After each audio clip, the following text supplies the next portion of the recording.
പക്ഷെ ഞാൻ അങ്ങനെ വിചാരിച്ചു, പഠിച്ചോനെ ഫ്ലൈറ്റിൽ കയറിയിട്ട് വിമാനത്തിൽ അവിടുന്ന് കയറി രാത്രി 10-12 മണിക്ക് വിമാനം അവിടുന്ന് എടുത്തു. സുബഹിന്റെ ടൈം നമ്മൾ വിമാനത്തിലാണ്ടാകുക. നിസ്കരിക്കണം. അതിനെല്ലാവരും തലതാത്തിയിട്ട് ഉത്തരം പറയും. ഉംറക്കാരായ കുറെ ആൾക്കാരുണ്ട്, ആണും പെണ്ണൊക്കെ ഉണ്ട്. എല്ലാവരും കുല്ലുഹും നായിമൂൻ, എല്ലാവരും ഉറങ്ങാണ്. സുബഹിന്റെ ടൈമൊക്കെ കഴിഞ്ഞ് സൂര്യന്റെ വെളിച്ചൊക്കെ വന്നിട്ടാണ് കണ്ണുറ നോക്കണത്. നാടത്താനായോ എന്നുള്ളൊരു നോട്ടം. ഇതിനാ ഉംറക്കോയത് അറിയോ? സുബഹി ഖളാക്കാൻ എപ്പോ? റമദാൻ ഷരീഫിൽ. ഇനി എന്തും ഉംറ ചെയ്തിട്ടെന്താ? ഇങ്ങനെ ഹജ്ജിന് പോയിട്ടെന്താ? അപ്പൊ ഉസ്താദ് വിമാനം ഇറങ്ങിയിട്ട് നിസ്കരിച്ച അള്ളാഹു തആല നിങ്ങളെ എളാപ്പാന മോന അവിടെ നിന്ന് നിസ്കരിക്കണം, വിമാനത്തിൽ നിന്ന് നിസ്കരിക്കണം. ഉളു കൊടുക്കാനുള്ള സൗകര്യമില്ലേ? അല്ലേ? വിമാനത്തിൽ ഉളു കൊടുക്കാനുള്ള സൗകര്യമില്ലേ? ഉളു കൊടുക്കാനുള്ള സൗകര്യമുണ്ട്. ഉളു കൊടുക്കാതെ ഒന്നായിട്ട് ബക്കറ്റും പാട്ടോട് ചുരിയാന്നല്ല. പരിമിതമായ സൗകര്യങ്ങളിൽ ഉളുവിന് സൗകര്യം ഉണ്ടായില്ലേ? അല്ലേ? ഉണ്ടല്ലോ. മൂത്രമൊഴിച്ച് ചില ആൾക്കാർ കേൾക്കുന്ന വെള്ളം മതി, ഇപ്പുറത്ത് കുറെ ആൾക്കാർക്ക് ഉളു കൊടുക്കാൻ. കുറഞ്ഞ വെള്ളം മതി, അത്ര തോന വെള്ളമൊന്നും വേണ്ട. ഒന്ന് ഉളു കൊടുത്ത് സമയത്തിന്റെ ബഹുമാനം പാലിച്ച് നിസ്കരിക്കൽ നിർബന്ധമാണ്. സുന്നത്തല്ല, നിർബന്ധം. അപ്പൊ നിസ്കരിക്കാതെ ഉറങ്ങിയിട്ട് ഇയാള് വിമാനത്തിൽ നിന്ന് ഇറങ്ങി നിസ്കരിക്കുമ്പോ ഇയാൾക്കൊരു വൻകുറ്റം ചെയ്ത ശിക്ഷയാണ്. എന്താ വൻകുറ്റം? സമയത്തിന്റെ പരിഗണന വെച്ചുകൊണ്ട് നിസ്കരിച്ചില്ല. ഇനി അയാള് ഖളാ കിട്ടിയാൽ മാത്രം പോരാ, ഈ നിസ്കാരം അവിടെ നിന്ന് നിർവഹിക്കാത്തത് കൊണ്ട് തൗബ ചെയ്യണം അള്ളാഹുവിനോട്. ഒരു വൻകുറ്റമാണ് ഇയാൾ ഉംറ കഴിഞ്ഞു വന്ന് ചെയ്തപ്പോ ചെയ്തത്. ഹജ്ജ് കഴിഞ്ഞു വന്നപ്പോ ഒരു വൻകുറ്റമാ ചെയ്തത്. ഇതിനിപ്പോ അങ്ങോട്ട് കൊണ്ടിരുന്നു നോക്കുമ്പോ ആകെ 2, 3, 4 ആൾക്കാരുണ്ട് നിസ്കരിക്കുന്നവരതിൽ. വേറുള്ളവരൊന്നുമില്ല. ആൾക്കാരൊക്കെ എളുപ്പമാർഗം സ്വീകരിക്കുക, അതിനെ ഒരുങ്ങി കുത്തിരിക്കുന്ന ആൾക്കാർ. അത് ഇറങ്ങിയിട്ടാണ് ഖളാ കിട്ടിയാ പോരാ. എത്ര ലാഘവത്തോടെ ചോദിക്കുന്നു നോക്കി നിങ്ങള്. ഇറങ്ങിയിട്ട് എയർപോർട്ടിൽ നിന്ന് നിസ്കരിച്ചാ പോരെ. എപ്പോ? 8:30 മണിക്ക് രാവിലെ സുബഹി. അങ്ങനെ പോരാ സഹോദരങ്ങളെ, നമ്മളോടുള്ള കൽപ്പനകൾ എപ്പോഴും പാലിക്കേണ്ടവരാണ്. യാത്രകളിലും നീണ്ട യാത്രകളിലും നിസ്കരിച്ചു, പഠിപ്പിച്ചു, നിസ്കരിക്കണമെന്ന് നിർദ്ദേശിച്ചു സയ്യിദുനാ റസൂലുള്ളാഹി സ്വല്ലല്ലാഹു അലൈഹി വസല്ലമ തങ്ങൾ. യാത്രയിൽ നിങ്ങൾ നോക്ക്, ബദറിലേക്കുള്ള യാത്രയിൽ നോമ്പ് പലരോടും ഒഴിവാക്കാനും മുറിക്കാനും തങ്ങൾ പറഞ്ഞു. പക്ഷേ ശത്രുക്കളെ മുഖാമുഖം കാണുന്ന രംഗത്ത് പോലും നിസ്കാരത്തിന് വിട്ടുവീഴ്ചയില്ല. സൂറത്തുൻ നിസായിലല്ലേ അല്ലാഹു ആയത്തിറക്കിയത്? ഒരു പക്ഷത്തെ ശത്രുക്കളെ നേരെ കാവലിന് നിർത്തിയിട്ട് ഇപ്പുറത്ത് ഒരു പക്ഷം ആളുകളോടുകൂടെ നിങ്ങൾ നിസ്കരിക്കണം, ജമാഅത്തായി നിസ്കരിക്കണം. സുബ്ഹാനല്ലാഹ്. അപ്പുറത്ത് സായുധരായ ശത്രുക്കൾ നിൽക്കുമ്പോഴും ഇപ്പുറത്ത് നിസ്കരിക്കണമെന്ന് അല്ലാഹു തആല നിർദ്ദേശിക്കുമ്പോ ഈ നിസ്കാരം എന്ന് പറയുന്ന ദിക്റിന്റെ വില എത്രയാണ്? അത് ഒഴിവാക്കാൻ അല്ലാഹ് സന്ദർഭം കൊടുക്കുകയാണെങ്കിൽ കൊടുക്കേണ്ട ഒരു സന്ദർഭം ഈ പറയുന്ന യുദ്ധമുഖങ്ങളിലാണ്. അപ്പോൾ പോലും അതിന് ഒരു ഒഴിവും കഴിവും നൽകിയിട്ടില്ല. വീട്ടിൽ കിടക്കുന്ന രോഗിയായി കിടക്കുന്ന ഉമ്മയെ പരിചരിക്കുന്ന സഹോദരിമാര് ആ ഉമ്മയെ കൊണ്ട് നിസ്കരിപ്പിക്കണം. ഭക്ഷണം ഉമ്മ കഴിക്കുന്നുണ്ടോ? കഴിക്കുന്നുണ്ട്. ഉപ്പ ഭക്ഷണം കഴിക്കുന്നുണ്ടോ? കഴിക്കുന്നുണ്ട്. ആരെങ്കിലും വന്നാ സംസാരിക്കുന്നുണ്ടോ? സംസാരിക്കുന്നുണ്ട്. അതിനൊന്നും കുഴപ്പമില്ല. പത്രം വായിക്കുന്നുണ്ട്. സദാസമയത്തും ഗുളിക കഴിക്കുന്നുണ്ട്. പിന്നെന്താ കുഴപ്പം? കിടപ്പിലാണ്. ആ കിടപ്പിൽ വെച്ച് ഉപ്പ വിസർജിക്കുന്നുണ്ടോ? ഉണ്ട്. വൃത്തിയാക്കുന്നുണ്ടോ? വൃത്തിയാക്കുന്നുണ്ട്. ഭക്ഷണം കഴിച്ചിട്ട് നല്ല ബുദ്ധിയും ശുദ്ധിയും പക്വതയൊക്കെ ഉള്ള ഉമ്മയും ഉപ്പയുമാണെങ്കിൽ ഇനി ശുദ്ധിക്ക് അല്പം കുറവും വിട്ടുവീഴ്ചയും വരേണ്ട സന്ദർഭങ്ങള്, വാർച്ചകളുള്ളവരാണെങ്കിൽ അതിനും വിട്ടുവീഴ്ചയുണ്ടല്ലോ. ചിലർക്ക് മൂത്രവാർച്ചയുണ്ടാകും, ചിലർക്ക് അല്ലാത്ത വാർച്ചകൾ ഉണ്ടാകും. അതൊക്കെ ഉണ്ടായാലും ചെറിയ വിട്ടുവീഴ്ചകളൊക്കെ ചെയ്യപ്പെടുന്ന രൂപത്തിൽ പെട്ടെന്ന് വൃത്തിയാക്കി നിസ്കരിപ്പിക്കണേ. ഒരു മാസക്കാലമല്ല, ഒരാഴ്ചക്കാലം രോഗിയായി കിടക്കുന്ന ഉപ്പാ, ആ ഉപ്പാനെ മരുന്ന് കൊടുത്തും മറ്റുമൊക്കെ പരിചരിച്ചിട്ടുണ്ട്. നിസ്കരിപ്പിക്കാനും നമ്മൾ ശ്രമിച്ചിട്ടുണ്ടോ? ഒരൊറ്റ വക്ത് പോലും ഉപ്പ പരടിയിൽ ബാക്കി വെക്കാതെയാണ് മരിച്ചു പോയതെങ്കിൽ സമാധാനമുണ്ട്, സന്തോഷമുണ്ട്. പലരും 2 മാസം 3 മാസം 4 മാസം 1 വർഷം രോഗിയായി കിടക്കുന്നു. രോഗം വരുമ്പോ നിസ്കരിക്കുകയല്ലേ വേണ്ടത്? എനിക്ക് യാത്രക്കുള്ള അടയാളം അല്ലാഹു തന്നു കഴിഞ്ഞു എന്നല്ലേ കരുതേണ്ടത്? ചെറിയ പനി ബാധിക്കുമ്പോഴേക്ക് ലോകത്ത് ഏറ്റവും വലിയ വലിയായ സയ്യിദുനാ അബൂബക്കർ സിദ്ദീഖ് റളിയല്ലാഹു അൻഹു മരണത്തെ ഓർത്തില്ലയോ? ഒരു പനി ബാധിക്കുമ്പോഴേക്ക് മഹാനവറുകൾ ചൊല്ലിപ്പോയി, കുല്ലും ഫീ അഖ്ലിഹി വൽ മൗതു അദ്നാ മിൻ ശിറാക്കിഹി നഅലിഹി. എപ്പോൾ പനി വന്നാലും സിദ്ദീഖ് തങ്ങൾ മരണത്തെ ഓർക്കുകയാ. പനി വന്നൊരു നേരം മരണത്തെ പറ്റി പറയാത്തതില്ല. എങ്കിലും ഞാനൊന്ന് പറയട്ടെ, എല്ലാ നിലക്കും മരണത്തിന്റെ സൂചന കിട്ടിയിട്ട് ബുദ്ധിക്കൊരു കുഴപ്പവും സംഭവിക്കാതെ കിടക്കുന്ന ഉപ്പയെ, ഉമ്മയെ, ജേട്ടനെ, സഹോദരനെ, സഹോദരിയെ നിസ്കരിപ്പിക്കണേ. നിങ്ങളുടെ ശരീരം അവർക്ക് ചാരാനുള്ള ബെഞ്ചാക്കി കൊടുത്ത് ഇരുന്നിട്ട് നിസ്കരിക്കാൻ കഴിയോ? നിങ്ങൾ ബാക്കിലൊന്ന് ചാരിയിരുന്നു കൊടുക്കോ. നിങ്ങളെ നെഞ്ചിലേക്ക് അവരെ ശരീരത്തെ ഒന്ന് ചേർത്തിയിട്ട് നിങ്ങളെ മടിയിലൊന്ന് ഇരുത്തിയിട്ട് അവരെ കൈ കൊണ്ടും മുഖം കൊണ്ടും ഒക്കെ ഉളു എടുപ്പിച്ചിട്ട് അതാ ഒന്ന് നിസ്കരിപ്പിക്കണേ. എഴുന്നേൽപ്പിക്കാൻ പറ്റാത്ത പരുവത്തിലാണ്. ഒന്ന് പിടിക്കുമ്പോഴേക്ക് എല്ല് പൊട്ടിപ്പോവുകയാണ്. കിടക്കുന്ന കിടത്തത്തിനാണ് ഭക്ഷണങ്ങളൊക്കെ വാരിക്കൊടുക്കുന്നത്. അതേ കിടത്തത്തിൽ ഉളു എടുപ്പിച്ചുകൊണ്ട് ചെരിച്ച് കിടത്തിയിട്ടോ മലർത്തി കിടത്തിയിട്ടോ ഒന്ന് നിസ്കരിപ്പിക്കണേ.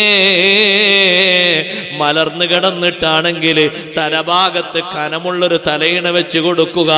അപ്പൊ തല ഏകദേശം ഖിബിലയിലേക്കൊന്നിങ്ങനെ ചെരിഞ്ഞിട്ട് ഖിബിലയിലേക്കൊന്ന് നോക്കി നിൽക്കുന്ന രൂപത്തില് ഒരൽപ്പം ഇങ്ങനെ ഖിബില ഭാഗത്തേക്കൊന്ന് ചെരിച്ച് വെച്ച് കഴിയും പോലെ നിസ്കരിക്കാൻ പറയൂ. റുക്കൂ തല കൊണ്ട് ആംഗ്യം കാണിക്കുകയാണ്. സുജൂദ് ഒന്നുകൂടി ആംഗ്യം കാണിക്കുന്ന രൂപത്തിൽ നമ്മളൊന്ന് താഴ്ത്തിക്കൊടുക്കണേ. എന്നാലും നിസ്കാരമെന്ന ബാധ്യത വീടിപ്പോകൂല. ഒരു വർഷം സുഖമില്ലാതെ കിടക്കുന്ന ഒരാള് ഒരു വക്തും നിസ്കരിക്കാതെ പോകുമ്പോ ബേജാറാണ്. അയാള് മരിച്ചാല് ചില്ലറ കഫാറത്തൊന്നും കൊടുത്താ പോരാ. നോമ്പിന്റെതാണെങ്കിൽ മുദ്ദ് കൊടുത്ത് വീട്ടിയേക്കാം.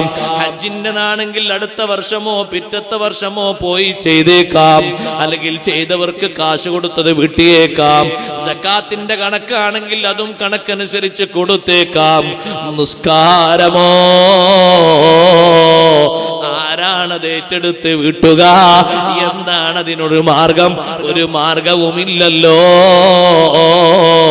അതുകൊണ്ട് കിടപ്പിലായ ബാപ്പയെയും ഉമ്മയെയും സഹോദരനെയും കഴിവിന്റെ പരമാവധി പറ്റുന്ന രൂപത്തിൽ ഒന്ന് നിസ്കരിപ്പിക്കണേ. ഭക്ഷണം കഴിക്കുന്നതിനും ഉറങ്ങുന്നതിനും മരുന്ന് കുടിക്കുന്നതിനും യാതൊരു തകരാറുമില്ലാത്ത ബാപ്പക്കും ഉമ്മക്കും അള്ളാഹുവിനെ ഓർക്കുന്നതിനാണോ തകരാറുള്ളത്? അതിനൊരു തകരാറും ഉണ്ടായിക്കൂടാ.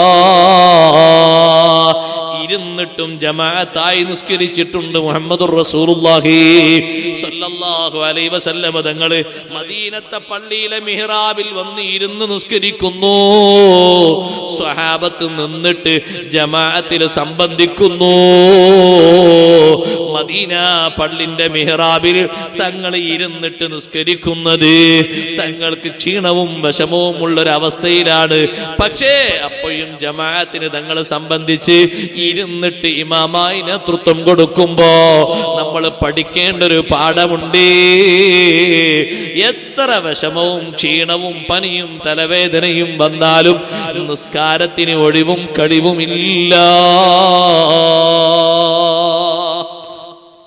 എത്ര ദീർഘിച്ച യാത്രയാണെങ്കിലും എത്ര കഷ്ടപ്പെടുന്ന രീതിയിലുള്ള വിഷമങ്ങളാണെങ്കിലും നിസ്കാരം കൃത്യമായി നിർവഹിക്കുന്നത് അള്ളാഹുവിനെ ഓർമ്മയുള്ളവരുടെ വലിയൊരു അടയാളമാണ്. ദാക്കിരീങ്ങളുടെ വലിയൊരു അടയാളമായിട്ടല്ലേ ഖുർആൻ അത് പഠിപ്പിക്കുന്നത്. നേരത്തെ ഓതിവച്ച ആയത്തിൽ നിങ്ങൾ കേട്ടില്ലേ, വാഖിമിസ്വലാത ത്വറഫൈൻ നഹാരി വസുലഫം മിനൽ ലൈൽ. നിസ്കാരം നിങ്ങൾ മുറപ്രകാരം നിർവഹിക്കണം. ത്വറഫൈൻ നഹാരി വസുലഫം മിനൽ ലൈൽ. പകലിന്റെ 2 ഭാഗങ്ങളിലും രാത്രിയിലെ ഒരു കൂട്ടം സമയങ്ങളിലും 5 വക്ത് നിസ്കാരത്തെ സൂചിപ്പിച്ചിട്ടാണ് പറഞ്ഞത്. രാത്രിയിലുള്ള നിസ്കാരം ഒരു 3 നിസ്കാരമായിട്ട് എണ്ണിക്കോളൂ. മഗ്രിബുണ്ട്, ഇശാ ഉണ്ട്, സുബ്ഹിയുമുണ്ട്. പകലിലതാ ളുഹറും ഉണ്ട്, അസ്റും ഉണ്ട്. ഈ 5 വക്ത് നിസ്കാരങ്ങളും നിങ്ങൾ കൃത്യമായി നിർവഹിക്കണം. എന്നിട്ട് അല്ലാഹു പഠിപ്പിക്കുന്നു, ഇന്നൽ ഹസനാതി യുദ്ഹിബിന സയ്യിആത്. നിസ്കാരം ചെറിയ നന്മയല്ല കേട്ടോ. നിസ്കാരം എന്ന നന്മകൾ യുദ്ഹിബിന സയ്യിആതി, തിന്മകളെ മാച്ചു കളയുന്നതാ. ഈ ആയത്ത് ഇറങ്ങാനുള്ള കാരണം വിശദീകരിക്കപ്പെട്ടത് കാണാം. അഷ്റഫുൽ ഖൽഖ് മുഹമ്മദുർ റസൂലുള്ളാഹി സ്വല്ലല്ലാഹു അലൈഹി വസല്ലം. മുഹമ്മദുർ റസൂലുള്ളാഹി മുഹമ്മദുർ റസൂലുള്ളാഹി. അപ്പൊ കുറച്ചേരം കൂടി പറയാം. മദീന പള്ളിയിൽ തങ്ങൾ ഇരിക്കുമ്പോ ളുഹർ ബാങ്ക് കൊടുക്കാൻ കുറഞ്ഞ നേരം കൂടി ഉണ്ട്. ഒരു സ്വഹാബി വന്നിട്ട് പറയുന്നു, അല്ലാഹുവിന്റെ റസൂലേ, ഞാനൊരു തെറ്റ് ചെയ്തു. അതിനെന്താണോ എനിക്കുള്ള ശിക്ഷ അത് ഇവിടുന്ന് നടപ്പിലാക്കണം. അതാ സ്വഹാബിന്റെ ഈമാനാണ്. തെറ്റ് ചെയ്തിട്ട് ഏറ്റു പറയാന്നുള്ളൊരു ഈമാനല്ലേ? ഈമാനാണ്. തങ്ങൾ അതിനുള്ള ശിക്ഷ എനിക്ക് കുറ്റബോധാണത്. ശിക്ഷ എനിക്ക് നടപ്പിലാക്കുന്ന നബി. എന്റെ മനസ്സിൽ വല്ലാത്തൊരു കുറ്റബോധം വന്നുപോയി. തങ്ങൾ ചോദിച്ചു, എന്താ തെറ്റ്? എന്റെ കടയിൽ സാധനം മേടിക്കാൻ വന്നിരുന്ന ഒരു സഹോദരി, കാണാൻ നല്ല ഭംഗിയുള്ളൊരു പെണ്ണ്. അപ്പൊ ആ പെണ്ണിന്റെ ഭംഗി കണ്ടപ്പോ ഞാൻ പറഞ്ഞു ആ പെണ്ണിനോട്, ഇതിനേക്കാളും നല്ല മുന്തിയ തരം അപ്പുറത്ത് ഗോഡൌണിലുണ്ട് എന്ന് പറഞ്ഞു. ആ പെണ്ണ് ഗോഡൌണിലേക്ക് വസ്തു നോക്കാൻ വേണ്ടി പോയപ്പോ ഞാൻ ആ പെണ്ണിന്റെ അടുത്ത് പോയിട്ട് ഞാൻ ആ പെണ്ണിന്റെ മുഖത്തൊരു ഉമ്മ വെച്ചു പോയി. പിന്നെ എനിക്ക് മനസ്സിലായി, പടച്ചോനെ, എന്റെ ഭാര്യയല്ലല്ലോ അത്, എന്റെ ഉമ്മയല്ലല്ലോ അത്, എന്റെ മകളല്ലല്ലോ അത്, എന്റെ പെങ്ങളല്ലല്ലോ അത്, ഒരു അന്യ പെണ്ണുമായിട്ടല്ലേ ഞാൻ ഇങ്ങനെ ഒരു ചുംബനം നടത്തിയത്. അല്ലാത്ത കുറ്റബോധം വന്നുപോയി. അല്ലാഹുവിന്റെ റസൂലേ, എനിക്കുള്ള ശിക്ഷ എന്താണോ തങ്ങൾ നടപ്പിലാക്കണം. ഞാനതിൽ വല്ലാതെ വിഷമത്തിലാണ്. ഈ സ്വഹാബി വന്നത് പറഞ്ഞു, തങ്ങൾ പള്ളിയിലിരിക്കുന്നുണ്ട്. കുറഞ്ഞ നേരം കഴിഞ്ഞ് ളുഹർ ബാങ്ക് കൊടുത്തു. ളുഹർ ബാങ്ക് കൊടുത്ത് സുന്നത്ത് നിസ്കാരം കഴിഞ്ഞ് ജമാഅത്തും കഴിഞ്ഞു. തങ്ങൾ റൂമിലേക്ക് അങ്ങനെ പോകാനിരിക്കുമ്പോ ആ സ്വഹാബി പിന്നാലെ പോയി ചോദിച്ചു, അല്ലാഹുവിന്റെ റസൂലേ, നേരത്തെ വന്ന ആളാണ് ഞാൻ. ആ നേരത്തെ പറഞ്ഞ ആ വിഷമം എന്റെ പക്കൽ നിന്ന് സംഭവിച്ച ആ ഒരു അബദ്ധം, ഒരു തെറ്റ്, അതിന് പ്രായശ്ചിത്തം ചോദിച്ചാ ഞാൻ വന്നത്. തങ്ങളൊന്നും പറഞ്ഞില്ലല്ലോ. തിരിച്ച് തങ്ങൾ ചോദിക്കുന്നു, ഹൽ ഹളർത സ്വലാത മഅനാ, നമ്മളോടൊപ്പം നിസ്കാരത്തിന് നിങ്ങൾ ഉണ്ടായിരുന്നോ? ളുഹറിന്റെ ജമാഅത്തിന് നിങ്ങൾ സംബന്ധിച്ചിരുന്നോ? അതേ നബിയെ, ഞാനിവിടെ ളുഹറിന്റെ ജമാഅത്തിനുണ്ട്. നിസ്കാരം നിർവഹിക്കുമ്പോ ഞാനും തങ്ങളെ പിന്നിൽ നിസ്കരിച്ചിട്ടുണ്ട്. നിങ്ങളെ പാപം അല്ലാഹു പുറത്തു നിന്നിട്ടുണ്ട്, നിങ്ങൾ പോയിക്കോളൂ. സുബ്ഹാനല്ലാഹ്, തെറ്റുകുറ്റങ്ങൾ ചെയ്യാനുള്ള പെർമിഷനല്ല. കുറ്റബോധത്തോടെ ചിന്തിക്കുന്ന ആളുകൾക്കുള്ള മാപ്പിനുള്ള രക്ഷക്കുള്ള അവസ്ഥയാണ്. എന്നിട്ട് തങ്ങൾ പറഞ്ഞു, ഇന്നൽ ഹസനാതി യുദ്ഹിബിനസ് സയ്യിആത്ത്. നിസ്കാരം എന്ന് പറയുന്ന നന്മ ഒരു സാധാ നന്മയായി കണക്കാക്കരുത്. തിന്മകൾ തുടച്ചു നീക്കുന്ന നന്മയാണ് നിസ്കാരം. ഇന്നൽ ഹസനാത്തി, നേരത്തെ പറഞ്ഞ നന്മകൾ അഥവാ 5 വക്ത് നിസ്കാരങ്ങൾ, ചെറുദോഷങ്ങൾ പൊറുപ്പിക്കാൻ പക്വതയുള്ള അമലാണ് നിസ്കാരം. നിങ്ങൾ നിസ്കാരത്തിൽ സംബന്ധിച്ചില്ലേ? നിങ്ങൾ പോയിക്കോളൂ. ആ സ്വഹാബി ചോദിച്ചു, നമുക്ക് ഓരോരുത്തർക്കും വേണ്ടി ചോദിക്കുകയാണ്, അലി ഹാദാ ഖാസ്സാ, ഞാൻ ഇവിടെ മദീന പള്ളിയില് തങ്ങളെ പിന്നിലായ ജമാഅത്തിന് സംബന്ധിച്ചപ്പോ എനിക്ക് സംഭവിച്ച തെറ്റുകുറ്റങ്ങളൊക്കെ മാപ്പാക്കപ്പെട്ടിരിക്കുന്നു എന്ന് തങ്ങൾ പറഞ്ഞല്ലോ നബിയേ, ഇതെനിക്ക് മാത്രമുള്ള പ്രത്യേകതയാണോ? ഞാൻ ഇവിടെ വന്ന് കുറ്റബോധത്തോടെ സമർപ്പിച്ച് ഏറ്റുപറഞ്ഞ് തങ്ങളോടൊപ്പം നിസ്കരിച്ചതിന് എനിക്ക് മാത്രം കിട്ടുന്നൊരു പ്രത്യേകതയാണോ? തങ്ങൾ പറഞ്ഞു, അല്ല, ബല്ലി ജമീ ഉമ്മത്തി കുല്ലിഹിം ആമ്മാ, എന്റെ ഉമ്മത്തിലെ മുഴുവൻ ആളുകൾക്കും ഈ ഒരു പ്രത്യേകതയുണ്ട്. നിസ്കാരം എന്ന് പറയുന്ന നന്മകൾ, തിന്മകളെ തുടച്ചു നീക്കുന്ന പ്രത്യേകത അത് നിങ്ങൾക്ക് മാത്രമുള്ളതല്ല, ഈ പള്ളിയിൽ നിസ്കരിക്കുന്നവർക്ക് മാത്രമുള്ളതല്ല, എന്റെ പിന്നാലെ വന്ന് നിസ്കരിക്കുന്നവർക്ക് മാത്രമുള്ളതല്ല, എന്റെ ഉമ്മത്തിലെ മുഴുവൻ ആളുകൾക്കുമുള്ള പ്രത്യേകതയാണ് എന്ന് നബി സല്ലല്ലാഹു അലൈഹി വസല്ലം തങ്ങൾ പറഞ്ഞപ്പോ അവസാനം തങ്ങൾ ഓതിക്കൊടുത്ത ആയത്തിന്റെ അവസാന ഭാഗമില്ലേ, ദാലിക ദിക്റാ ലിദ്ദാകിരീൻ, നിസ്കാരം എന്ന് പറയുന്നത് ദാകിരീങ്ങൾക്കുള്ള ദിക്റയാണ്, ഉത്ബോധനമാണ്. ദിക്റിന്റെ ചിന്തയിലായി നടക്കുന്ന, അള്ളാഹുവിനെ ഓർമ്മയോടുകൂടെ ജീവിക്കുന്ന ദാകിരീങ്ങളില്ലേ, അവർക്കുള്ള വലിയൊരു ഉത്ബോധനമാണ് നിസ്കാരം. അവർക്ക് എന്നും ഉള്ളൊരു ഉപദേശമാണ് നിസ്കാരം. അത് വിട്ടുപോയി കൂടാ. രോഗിയായി കിടക്കുന്ന ആളെ നിസ്കരിപ്പിക്കുന്ന കാര്യത്തിൽ അലംഭാവം കാണിക്കരുത്.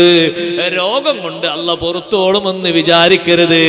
രോഗം കൊണ്ട് ദോഷങ്ങൾ പൊറുത്താലും നിസ്കാരം ഒഴിവാക്കുന്നത് വൻകുറ്റമാ. നിസ്കാരം ഒഴിവാക്കൽ പതിവുള്ള ആളെ, അല്ലെങ്കിൽ നിസ്കാരം ഒഴിവാക്കുന്നത് വിഷയമാക്കാത്ത ആളെ ഒരു സംഗതിക്കും കൂടെ നിർത്താൻ പറ്റൂലല്ലോ. ഒരു സാക്ഷിയായിട്ട് പോലും നിർത്താൻ പറ്റൂല. ആള് ഫാസിഖല്ലയോ. നിക്കാഹിന് ആരാ സാക്ഷി? നിക്കാഹിന് സാക്ഷി ഇരിക്കുന്ന അമ്മോന അല്ലെങ്കിൽ എളാപ്പ. അമ്മോനും എളാപ്പൊക്കെ ഉണ്ടായിക്കോട്ടെ, കുഴപ്പമൊന്നുമില്ല. അമ്മോനും എളാപ്പൊക്കെ ഉണ്ടായിക്കോട്ടെ, കുഴപ്പമൊന്നുമില്ല. പക്ഷെ ഫാസിഖാകാൻ പാടില്ല. ഫാസിഖായ ശരിയാവോ? ശരിയാവോ? നിക്കാഹ് ശരിയാവോ? ശരിയാവൂല. ശരിയാവോ? എന്താ മുത്താലിമികൾ പറയാത്ത? ശരിയാവോ? ശരിയാകൂല. സാക്ഷിക്കുള്ള ഷർത്ത് ആദിൽ, നീതി വേണ്ടേ, നീതിമാനാകണ്ടേ, സ്വതന്ത്രനാകണ്ടേ, കാഴ്ച ഉണ്ടാകണ്ടേ, കേൾവി ഉണ്ടാകണ്ടേ. ഇവിടെ കാഴ്ചയുണ്ട്, കേൾവിയുണ്ട്, സ്വതന്ത്രതയുണ്ട്. ഏതല്ലത്ത് ആദിലല്ല. എന്താ ആദിലല്ല? ഫാസിക്കാണ്. അയാളെങ്ങനെ ഒന്നിട്ടാലോ അയാൾ കേക്കോട്ടെ പോകുള്ളൂ, പടിഞ്ഞാട്ട് വെക്കൂല. ഒന്നിട്ടാലും കിബിലേക്ക് വെക്കൂല. എളാപ്പായാലും മുത്താപ്പായാലും മുന്നിലൊക്കെ ചോറിച്ചാണ് ഞാൻ വിട്ടേക്കാ. നിക്കാഹിന് സാക്ഷിക്കൊന്നും പറ്റൂല. നിക്കാഹിന് സാക്ഷി ശരിയായിട്ടില്ലെങ്കിൽ നിക്കാഹ് ശരിയല്ല. നിക്കാഹ് ശരിയായില്ലെങ്കിൽ ഇവരെ ബന്ധം ശരിയാണോ?